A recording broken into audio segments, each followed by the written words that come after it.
I bet a lot of fine black women were super pissed when they discovered Rick Astley was a little white kid.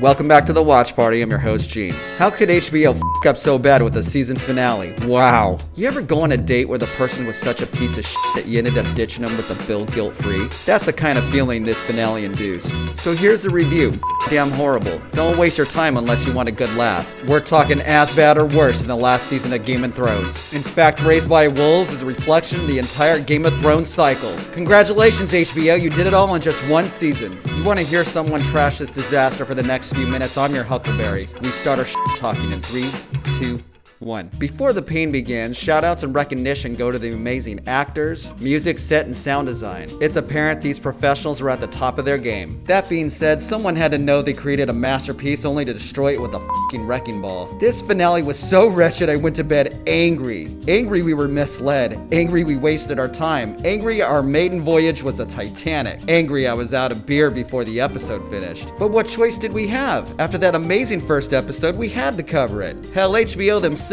knew they knocked it out of the park with the premiere and made it free on YouTube to sell subscriptions. I was definitely convinced, and so were some of my friends. A few of you warned me, Gene, this will not end well. Of course not, I said. These people are stuck on an alien planet with killer robots. If only I wasn't so stupid. My bad, guys. Seriously, mea culpa. So, how f***ed up was the finale? Mark is turning into... whatever, let's just leave it at that. And those wannabe trippy horror shots were shit. Look, the Watcher that's way too far away from Mother to be any surprise or threat. Is it a super alien? Is it Tally? No, it's a de-evolved human? Way to ditch a plot line by dropping an unrelated thread on us last episode. How did this come to be? Was it environmental? Was it humanity at war with itself? Or was it the gods they created who in return destroyed their own makers?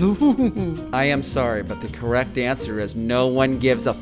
Sue's true identity would have been a fun secret to carry into future seasons, but somehow Paul, or whoever he is since Paul's incapable of hurting people, decides to blow her away first. What a waste. Oh, those boreholes, another surprise we were set up for since there's definitely something alive down there, are completely hollow. No dragons, no space worms, nothing. Just zoop, zoop, hollow.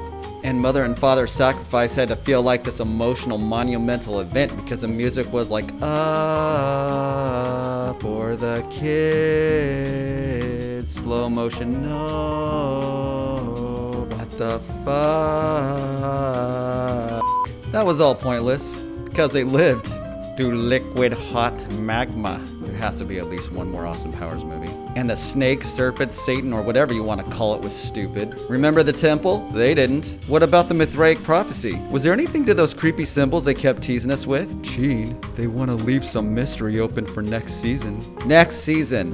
What's the fucking rush? And then the atheist army arrives. Which means Sturgis's mission back on Earth to make Mother and Father and to carry the babies to term was all for nothing because Sturgis was atheist. See, Marcus and Sue, you murdered some folks, had facial reconstruction surgery with little to no anesthesia, stowed aboard the Ark, fooled everyone for years just to finally get exposed after 1 week on Kepler 22b because... which means all this entire show, story, whatever, was for nothing. Although I know nothing about making movies, television, whatever, I'm convinced either the writers were changed mid-season, or if it was the same team, must have developed a massive coke habit during the production. This is my point about all of this. Someone at HBO had to know, and they kept their mouth shut, advertised it, lied about it to make the dollar now and lose half the dollar later. Don't you see the whole Game of Thrones pattern here? I've got a pitch for you, HBO. I'm gonna take you to a faraway land, a magical kingdom where anything is possible. A pizza restaurant named after its creator, Cheese's Crust. It's an obnoxious turd. We'll have super dumb illusions like the bread of life being pizza dough, and you'll never go thirsty with our watered down beer or whatever. We'll rope in everyone. Morons like this guy will make videos about it, make all the money and actually run it well for a while. Then intentionally send it flying off the rails just like any other failed franchise. Security tases the wrong guy, wife loses her purse, kids fighting with their fathers. Get your f***ing hands off my pizza, Dad! Jesus Christ! Some asshole in a gorilla costume acts inappropriately, A Momo breaks all the rides. The entire place smells like Clearasil, ass and feet. And the end? Jesus Christ himself runs a barrel of ammonium nitrate into the kingdom and blows the whole thing up. Why? Cause f*** you, that's why. Kapow! Sunday night watch party, baby! We did it! Woo! We did it!